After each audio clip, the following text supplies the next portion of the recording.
અમરેલીના મોટા લીલિયામાં ચોરીની મોટી ઘટના। પ્રસિદ્ધ વાડીવાળા દાદાના મંદિરમાં ચોરો ત્રાટક્યા।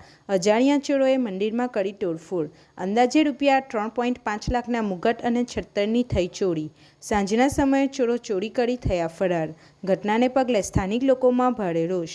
લીલિયા પોલીસનો કાફલો ઘટના સ્થળે દોડી ગયો। ઇન્ચાર્જ પીઆઈ એમ ડી સાલુકે અને પીએસઆઈ જાડેજાએ શરૂ કરી તપાસ। ડીવાયએસપી વિરલ ચંદન પણ ઘટના સ્થળે મુલાકાતે પહોંચ્યા। પોલીસે આસપાસના વિસ્તારોમાં ચોરોને પકડવા ચક્રો ગતિમાન કર્યા છે। રિપોર્ટર સરફરાજ ખોકર સાથે ગુજરાત અદ્ભુત ન્યૂઝ ગુજરાતી। હનુમાનજીનું મંદિર દરેક લોકો અહીંયા આવે છે, આખા ગામના માણસો, અને શનિવારે તો એટલી ભીડ રહે છે ને અમારું આ પુરાણું મંદિર છે અને બહાર ગામથી લોકો એટલા પધારે છે।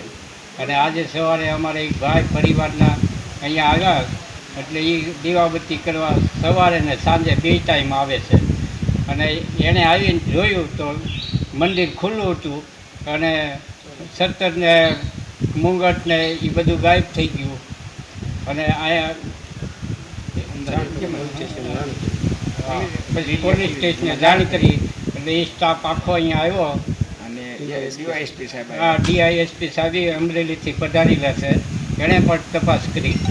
આપણી આસપાસ બનતી ઘટનાના સમાચાર જોવા માટે ગુજરાત અદ્ભુત ન્યૂઝ ગુજરાતીને લાઈક કરો।